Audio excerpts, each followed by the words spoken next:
Alors, reprenons notre travail. Alors, sur le dernier TP, bien évidemment, il faut faire Terraform Destroy pour détruire votre infrastructure. Ensuite, on fait un ls. On va créer un autre dossier, qu'à dire TP8, CD TP8. Bon, c'est pas la peine de CD, hein. On va plutôt faire un MV étoile et on va étoile.tf, hein, bien sûr, et on va tout simplement envoyer sur le dossier TP7, on va envoyer tous les fichiers d'extension TF. On fait un ls, on n'a plus de fichiers d'extension TF. Donc, si on reprend un petit peu notre... alors d'abord, on va reprendre le code qu'il y a dans TP8. Hein, donc, on va faire un cp TP8 slash étoile et on va copier ça dans le dossier actuel, such file or directory. Je vais faire un ls. J'ai bien TP8. Hein.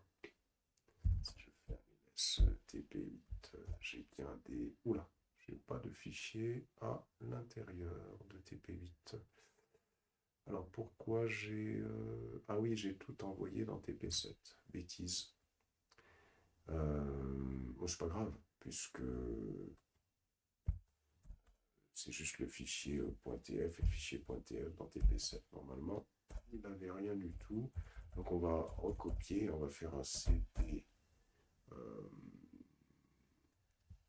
TP7 slash main.tf, hein, si vous avez fait la même bêtise que moi, pour le récupérer. Et on va plutôt faire un mv main.tf, hein, sur... on va faire un cp plutôt, voilà, cp main.tf, hein, sur TP8. Bon, l'objectif c'est juste de le conserver, c'est tout. Hein. Alors, je laisse TP8, c'est parfait. Et là, donc, je vais pouvoir faire un nano main.tf et pouvoir continuer.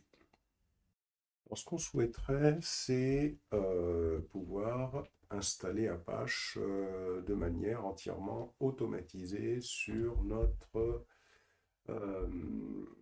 notre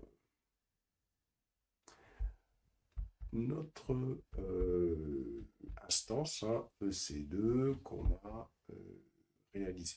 Donc ici, on voit qu'on a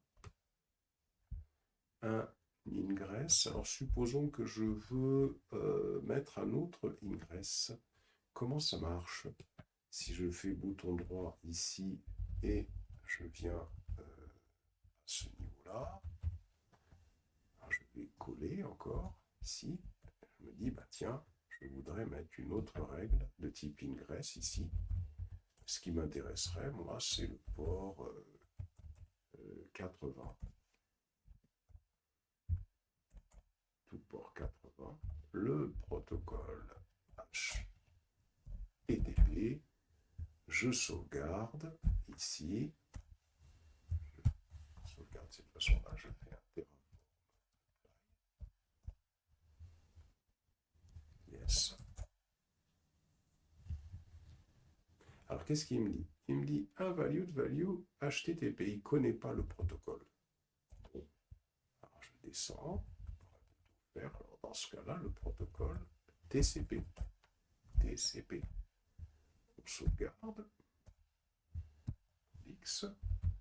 Et on recommence avec un terraform apply. Yes. OK.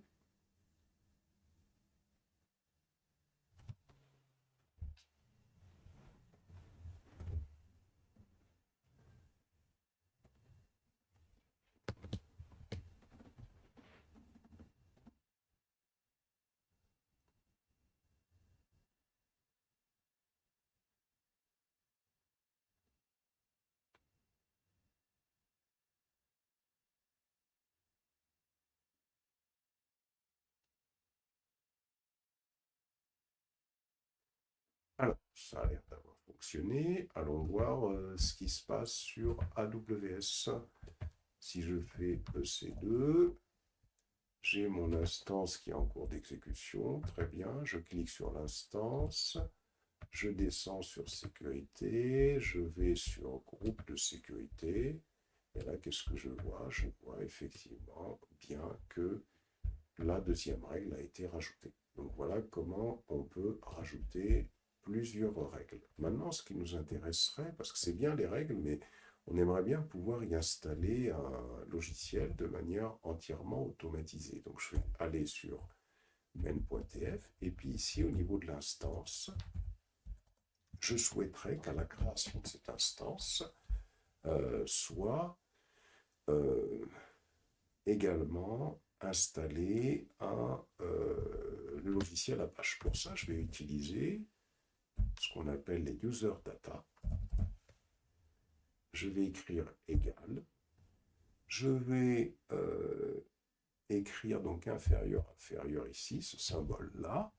Je vais faire moins E, O, F. E, O, F. Je vais aller me positionner en bas et je vais écrire E, O, F. Ça veut dire que ça va être une syntaxe qui va indiquer que dans UserData va être stocké le script que je vais définir à ce niveau-là. Donc ici, je vais pouvoir définir un script.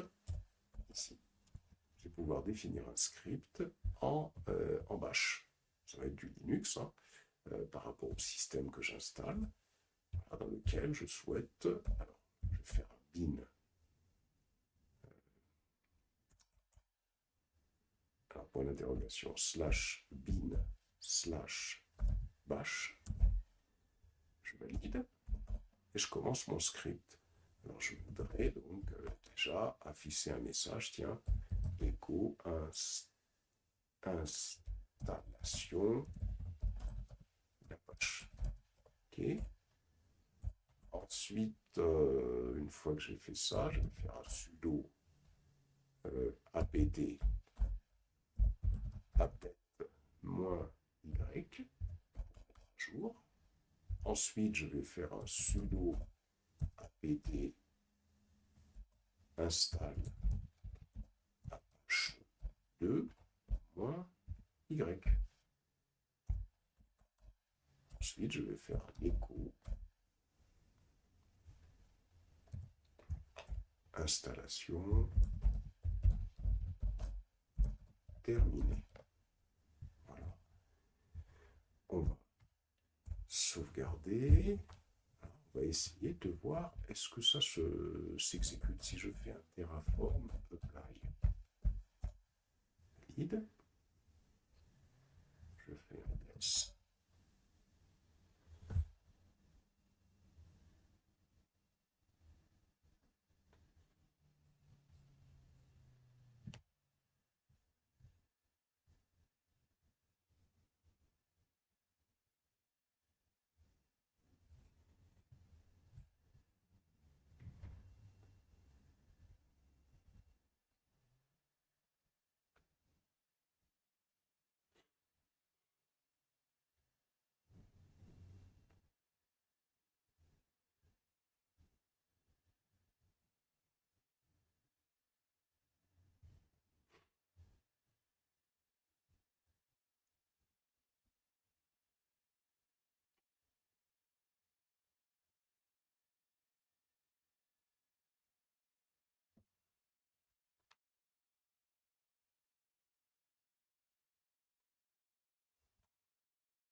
On me dit que les modifications sont terminées.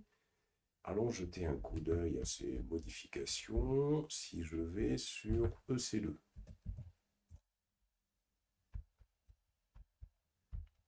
Alors je commence EC2. Ici, si je vais sur instance en cours d'exécution, si je clique là-dessus, si je clique sur, alors ici, pour se connecter, voilà, et si je viens ici,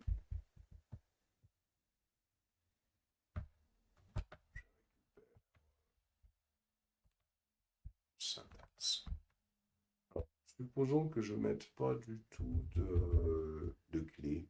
Je fais juste le SSH et je valide comme ça. Je fais un yes. Ça marche parce qu'il utilise la clé SSH définie dans le dossier euh, tilde/.ssh de la machine. Alors voyons ici si je fais un sudo système ctl status apache2.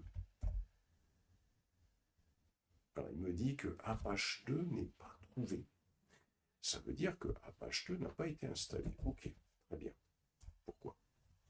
Alors on va faire un terraform destroy.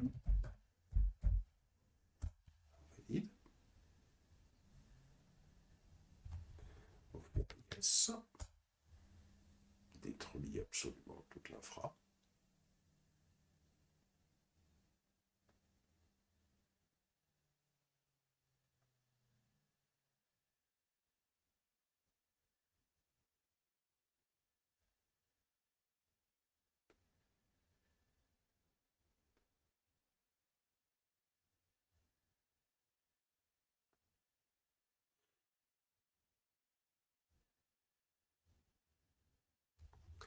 Et je terraform apply.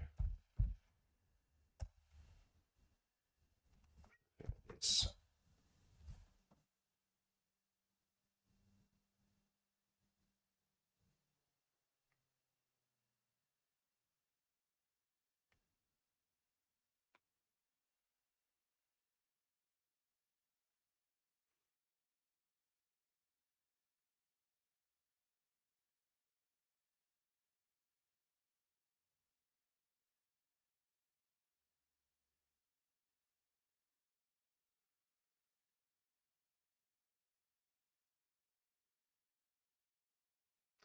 Ok. Si je retourne sur ici, alors attention, il faut rafraîchir, il faut revenir en arrière pour l'instance. Attention, parce que c'est une nouvelle instance, il ne faut pas utiliser les mêmes paramètres. Se connecter, je recommence, je vais cliquer je peux cliquer ici directement, c'est peut-être mieux. Je colle. Là, j'ai pas besoin bien sûr de la clé puisque c'est la clé SSH, la paire de clés SSH générée localement qui est utilisée, donc c'est pas la peine de se. Voilà. Et là, je vais faire un sudo système ctl status h2. Et là, ça marche. Pourquoi? Ben, c'est parce que le user data, d'abord on va s'assurer que ça marche bien en allant récupérer, d'ailleurs, hein, on va venir ici, hein, récupérer cette URL. Jusqu'à là, il ne faut pas prendre le arrobas Ubuntu. Hein. Et là, on va lancer notre navigateur. On va faire, alors attention, hein, HTTP, hein, c'est pas HTTPS, hein, // Et on colle, on valide, et ça marche bien. Donc on a bien Apache qui est installé sur notre instance. Pourquoi? C'est parce que les user data, c'est quelque chose qui se lance qu'à la création de l'instance. Je ne sais pas pourquoi j'ai fait ça. Voilà, c'est quelque chose qui se lance qu'à la création de l'instance EC2. Mais en aucune manière, quand vous lancez une modification, je ne sais plus, c'était quel dossier, il me semble que c'était le dossier, je ne sais plus du tout dans quel dossier, j'ai Terraform AWS, hein, c'était CD Terraform-AWS, c'est ça. Donc les user data ne se lancent qu'à la création de l'instance.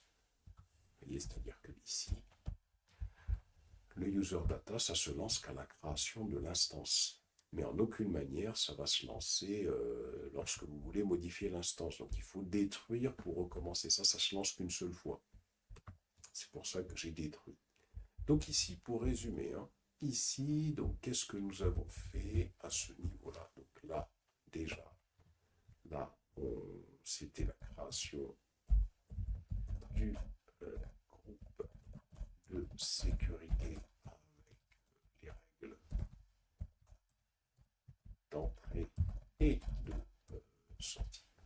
ça, c'est la première des choses. Ici, c'était la définition de la clé SSH. Ensuite, ici, quand on a créé la ressource, hein, ben on a bien vu ici création de la ressource et affectation de la clé SSH et du sécurité. Voilà. Et lancement des user data uniquement à la création de l'instance. Uniquement à la création de l'instance. Ça, c'est très très important à retenir. On sauvegarde. On va faire même qu'à dire TP9 et on va faire cp étoile.tpf sur TP9.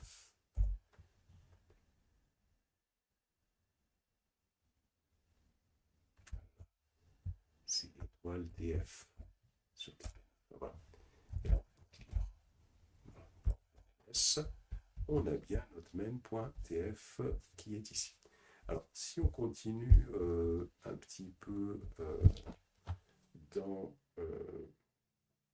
les notions importantes avec Terraform, on a également quelque chose qui est très important hein, quand on travaille, main.tf.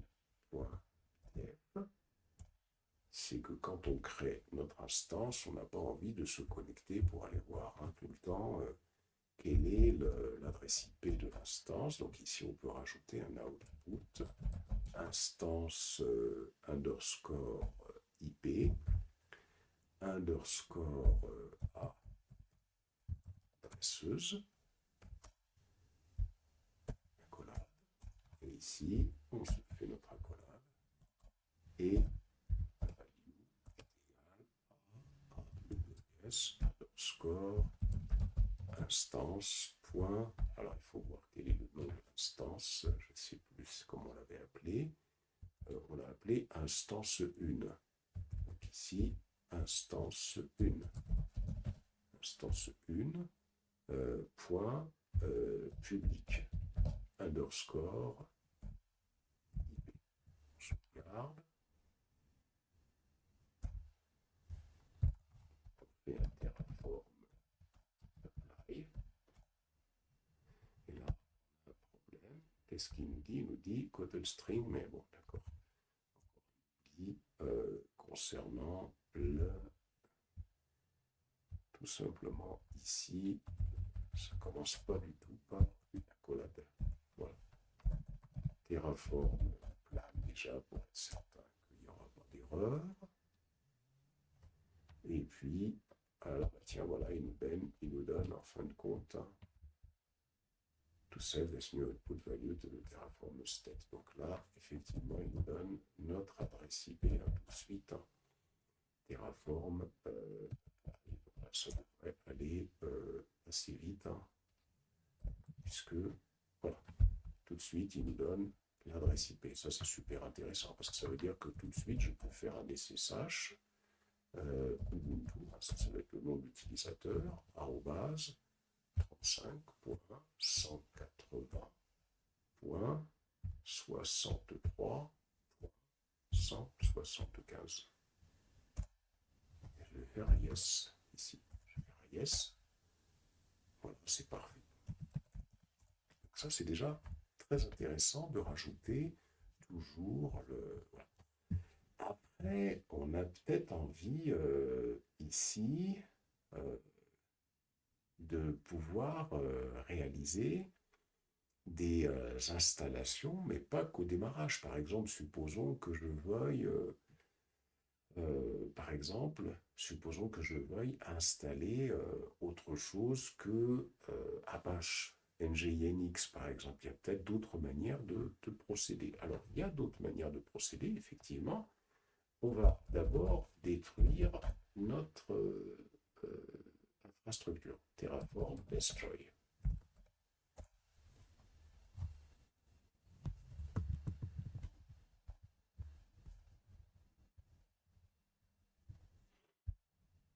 On va faire un yes pour détruire cette infrastructure.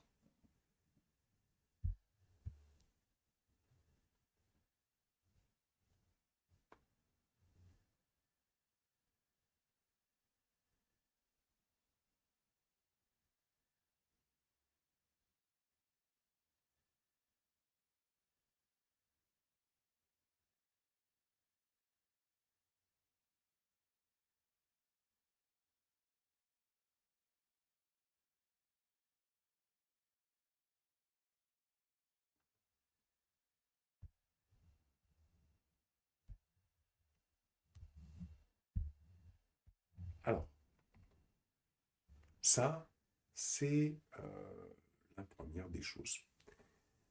Ensuite, une fois qu'on a fait ça, deuxième chose que l'on va faire, on va rentrer dans notre fichier main.tf. Une fois qu'on est rentré dans le fichier main.tf, on va supprimer le bloc user data qui est ici et on va le remplacer par un autre bloc, on va le remplacer par un provisionneur. On va écrire provisionneur. Alors le provisionneur, ça va être en fin de compte un code qui va s'exécuter lorsque l'instance, elle sera prête. Donc on va écrire provisionneur remote exec. On va faire une accolade et ensuite, ici, on va écrire inline et égal à entre crochets.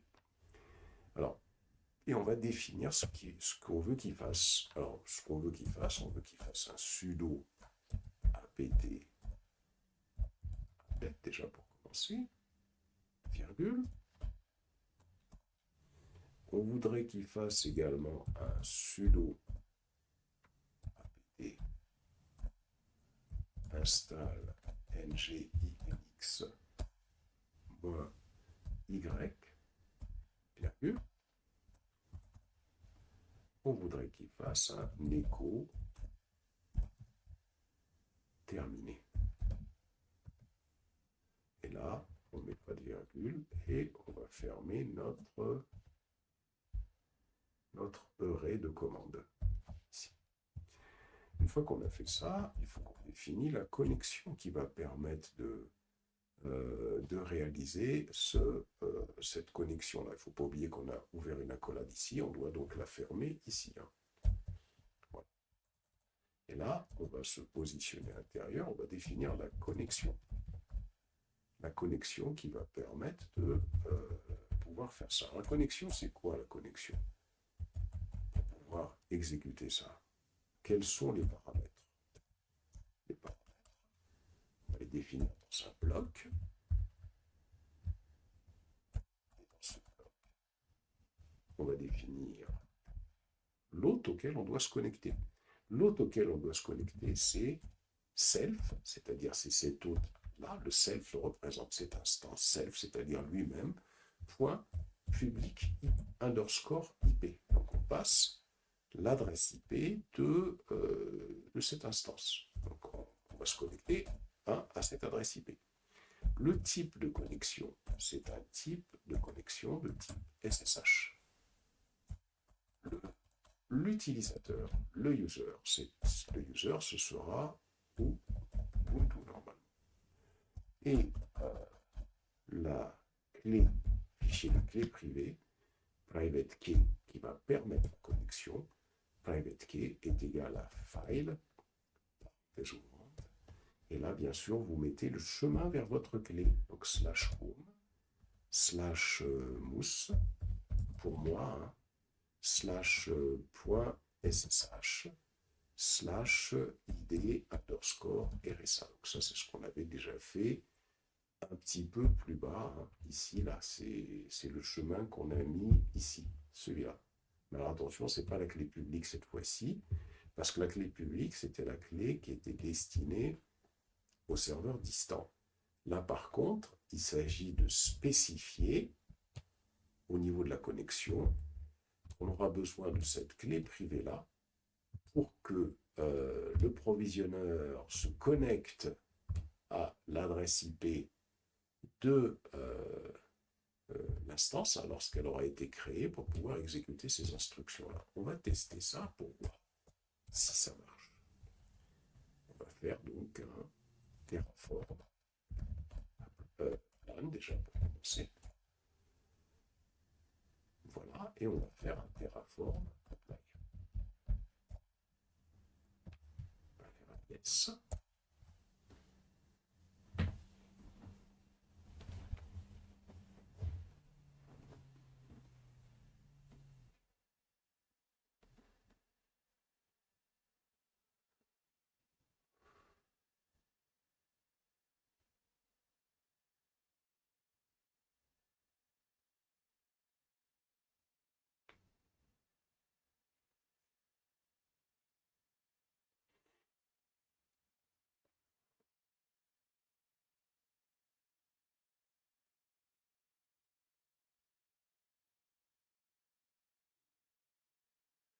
Et voilà, on voit que le remote exec commence à s'exécuter à distance. On voit un petit peu tout ce qu'il est en train de faire. Un petit peu comme ce qu'on avait avec Vagrant. Là, on voit tout ce qu'il est en train de faire, remote exec, donc ce qui est en train de se passer sur le serveur distant. OK.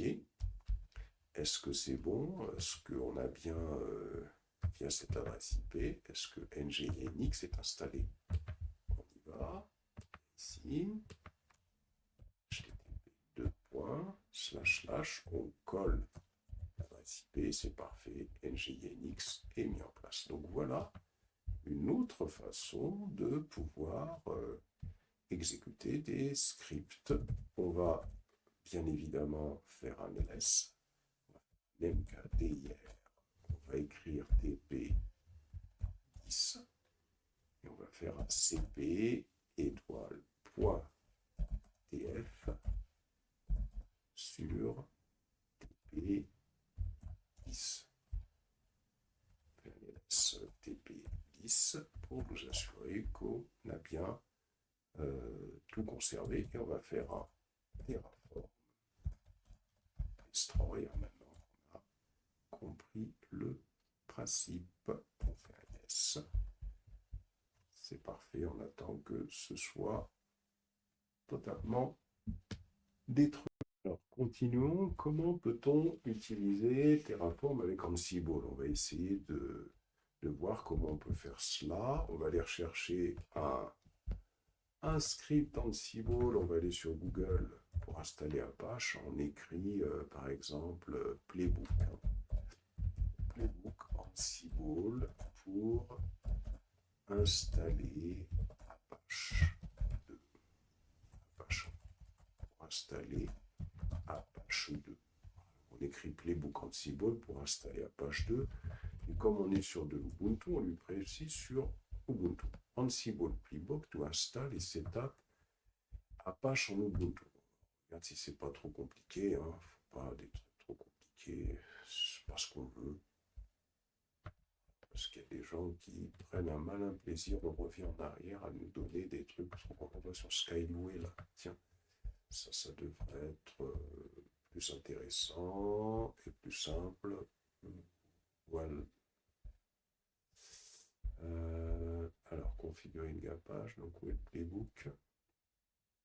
Voilà, donc là apparemment il a un playbook qui a l'air pas mal. Host Apache, install Apache 2, enable, ok, white, là le name Apache 2 listen on port 8081.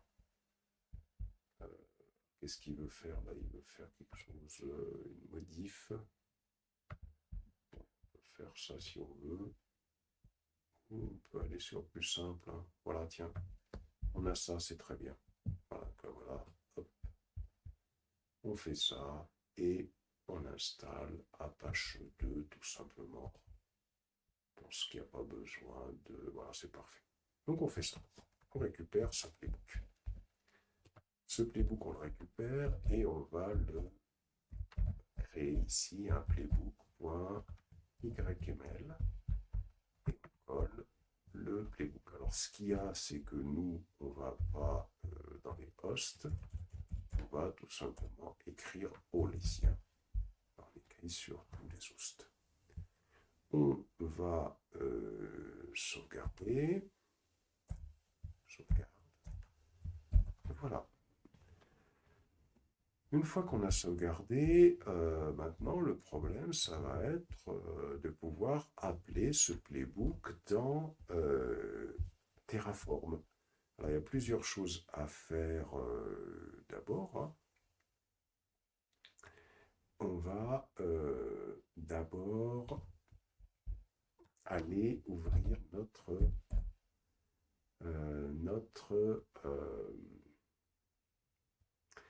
fichier main.tf.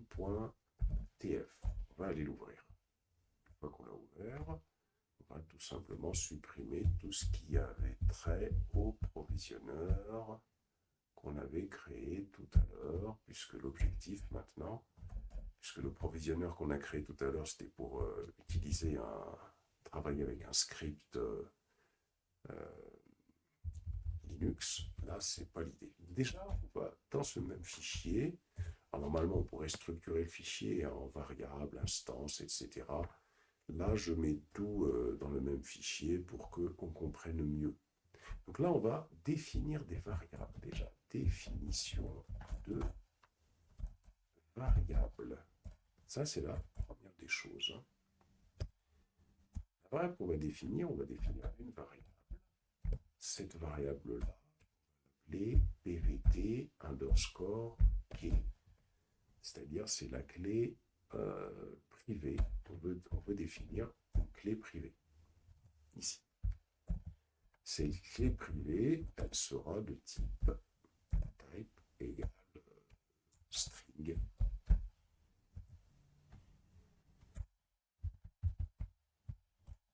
Et on va définir notre variable qui sera la pvt underscore key, qui elle sera la clé pub, pardon. Pub, ici, pub underscore key, qui elle sera la clé publique. On se déplace. Et le type, ce sera une string. Voilà. Ensuite, on verra, on mettra peut-être des valeurs, on mettra les valeurs par défaut, probablement. Hein, c'est-à-dire qu'ici, on va avoir default est égal à chercher la clé la publique key, donc qui serait celle-ci, et la clé privée qui serait... mais ça, on va le faire après. Là, déjà, on va aller voir comment est-ce qu'on peut définir déjà notre provisionneur à ce niveau-là.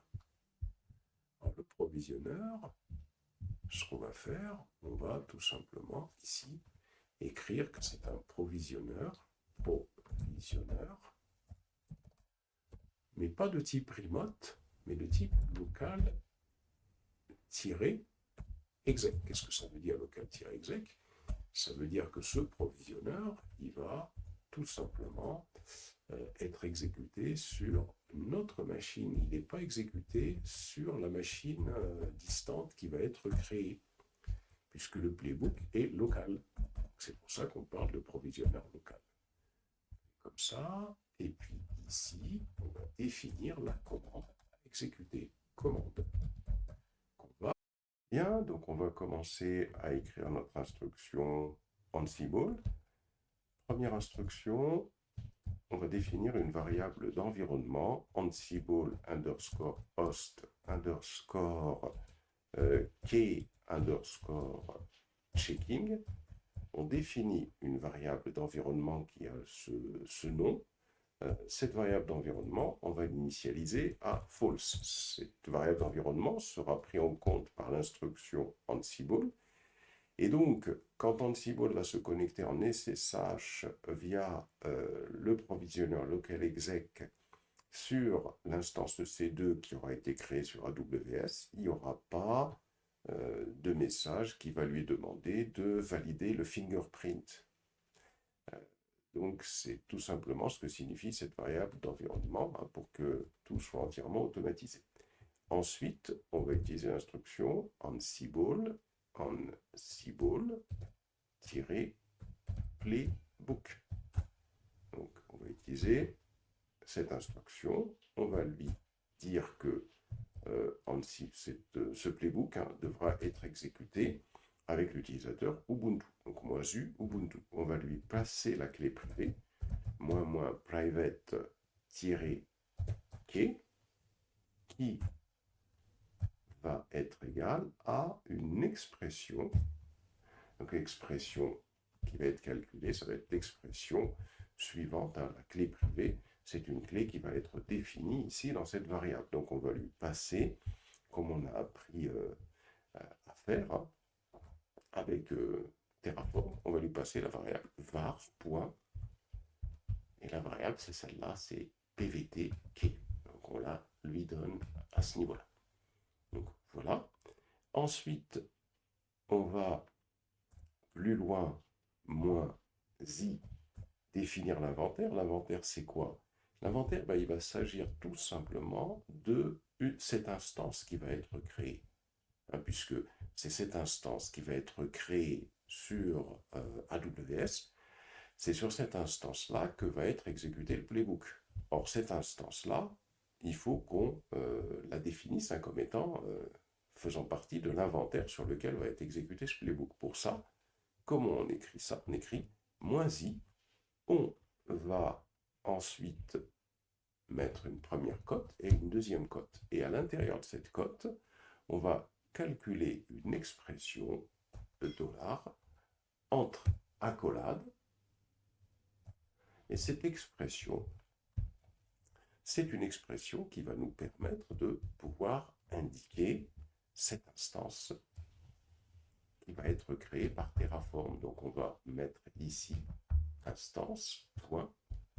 On va lui passer le nom de cette instance, le nom de cette ressource qui va permettre de créer une instance. Donc le nom de cette ressource, c'est instance 1. Attention, il ne faut pas oublier le chiffre 1. C'est-à-dire que, alors je vais envoyer à la ligne l'instruction, je vais faire -i pour qu'on voie bien ce qu'il faut faire. Alors, normalement, ça va être sur une ligne, mais je vais la continuer sur la deuxième ligne. Donc -i, un espace, entre cotes, donc j'écris AWS _instance attention, point instance 1, puisqu'il s'agit de référencer AWS instance, point instance 1. Donc je fais cette référence-là ici. Ensuite, ce qui va m'intéresser, c'est l'adresse IP publique de cette instance, public _IP, puisque notre playbook, Ansible Playbook, Ansible va se connecter via cette adresse IP publique, il va se connecter à l'instance. Et derrière, je vais mettre une virgule à ce niveau-là pour pouvoir isoler mon inventaire. Et plus loin, je vais tout simplement lui passer le playbook. Donc je vais écrire playbook.yml. Voilà donc la syntaxe Ansible _host _key _checking est égal à false. Donc ça, c'est une variable d'environnement qui veut dire qu'il n'y aura pas la vérification de l'empreinte. Ensuite, je vais exécuter le playbook. Je lui passe l'utilisateur qui a la permission de l'exécuter. Je lui passe la clé privée. Je lui passe l'inventaire qui fait partie de l'adresse. C'est l'adresse IP publique de cette instance qui sera créée par Terraform. Et je lui passe le playbook qui devra exécuter. Et enfin, plus haut ici, il faut définir à ce niveau-là on va définir les valeurs de la clé privée. La clé privée, elle aura quoi comme valeur? Elle aura comme valeur, il faut lui donner le chemin vers la clé privée. Donc slash home slash, alors attention, moi c'est nous, vous c'est votre user à vous, hein. Slash.ssh slash id underscore RSA. Donc ça, il faut mettre le chemin de votre clé, hein, qui doit correspondre normalement à ce qui avait été réalisé ici plus bas, mais uniquement la partie sans le point pub. Et on va faire exactement la même chose pour la clé publique, hein, qu'on peut récupérer ici d'ailleurs. On va récupérer le chemin vers cette clé publique et il faut ici aussi mettre default est égal, comme ça on va donner la clé publique tout simplement à ce niveau-là. Voilà. Donc, si on regarde notre script Terraform, l'objectif c'est que ce script Terraform puisse provisionner via un playbook Ansible, hein, qui sera dans le même dossier que Terraform. Il va provisionner cette instance EC2 pour installer un serveur web Apache. C'est ce qu'on veut. Et ici, donc là par contre il y a une erreur, attention. Ici, on va descendre sur local underscore exec, hein. C'est pas local underscore exec, c'est local le tiré du milieu, hein, exec. Donc, ce provisionneur, il va s'exécuter localement. Donc là, on a écrit la commande. La commande, c'est Ansible Playbook. On lui donne le nom de l'utilisateur, on lui passe la clé privée, qui est définie plus haut ici. -i, on lui donne comme inventaire l'adresse IP publique de cette instance lorsqu'elle sera créée, et on lui passe le playbook. Le seul problème qu'on va avoir, c'est que lorsque cette instance va être... lorsque Terraform va lancer la création de la ressource, on risque d'avoir cette instruction local exec qui va se déclencher alors que l'instance n'est pas encore prête. C'est-à-dire que son adresse IP publique ne lui aura pas été affectée. Donc ce qu'il va falloir faire, c'est qu'il va falloir demander un petit temps d'attente, le temps que, comment dirais-je, donc l'instance soit prête. Donc ce qu'on va faire ici, dans commande, on va se positionner ici, juste devant Ansible, et là, on va écrire sleep, un espace, on va demander un temps d'attente de 30 secondes, par exemple, avant d'exécuter cette commande. Alors si on voit que 30 secondes, ce n'est pas suffisant, bon, on fera sleep 60. Pourquoi il faut faire ça? Tout simplement pour donner à l'instance qui va être créée par Terraform le temps d'avoir une adresse IP publique qui lui soit affectée, qu'elle soit en exécution, qu'elle soit prête en quelque sorte, hein, pour que ce script Ansible tente de se connecter dessus. On sauvegarde, on fait Terraform là pour s'assurer qu'il n'y a pas d'erreur. Et là par contre, on constate qu'il y a une erreur. On me dit invalide multi-ligne string. Quoted string, donc ça veut dire que j'ai dû oublier quelque chose. On voit la ligne 24, le sleep il commence. Ah oui, c'est parce que tout simplement, j'ai pas remonté à la ligne. Donc on va revenir ici. Oui, parce que là, le problème qui se pose, c'est que j'avais validé, j'avais appuyé sur la touche entrée pour qu'on puisse mieux voir l'instruction. Je vais à la fin, j'appuie sur la touche suppresse pour remonter la ligne jusqu'ici. Voilà, je remonte la ligne jusqu'ici. Voilà, on sauvegarde. Et je vais faire le Terraform plan. Voilà, qui cette fois-ci, il passe bien. Et je vais faire le Terraform apply. Voilà. On fait un yes ici. Voilà, donc ça commence à se lancer. Donc l'instance est en création.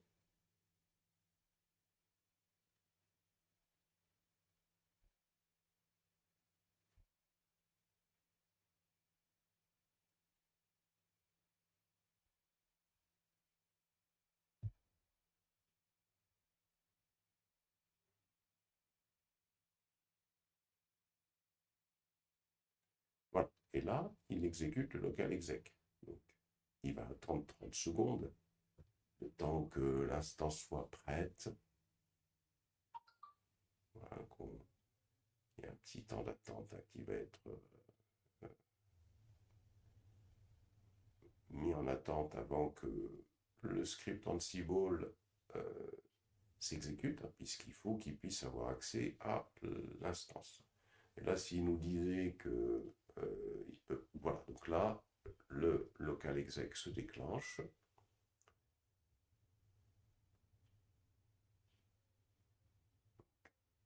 Et là, par contre, qu'est-ce qu'il nous dit? Il nous dit failure to connect to the host via SSH, SSH connect to host. Donc, là, il nous explique connection timeout unreachable to. Donc, peut-être que là, il va falloir songer à augmenter le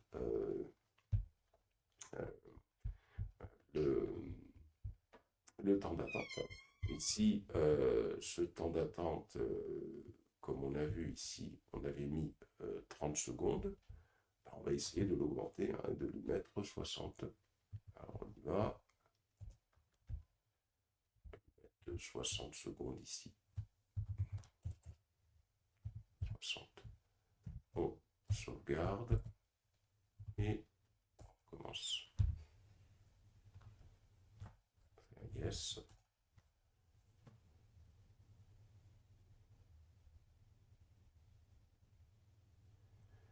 Et on patiente un petit moment.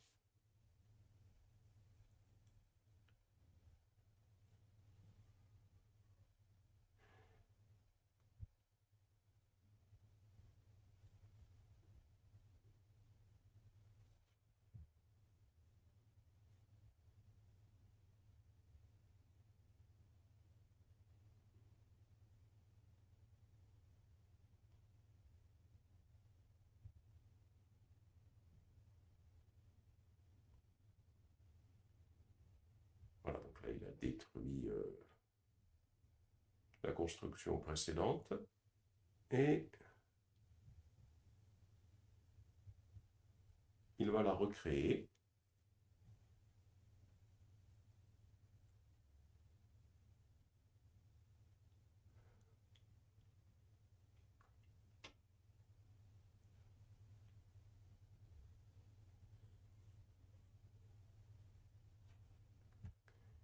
Voilà. Donc là, il relance notre local exec. On va voir quel va être le message d'erreur.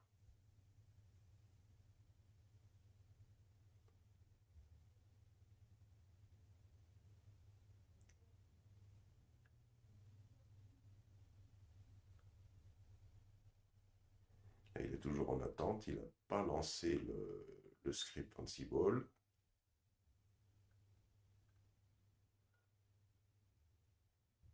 Toujours en attente.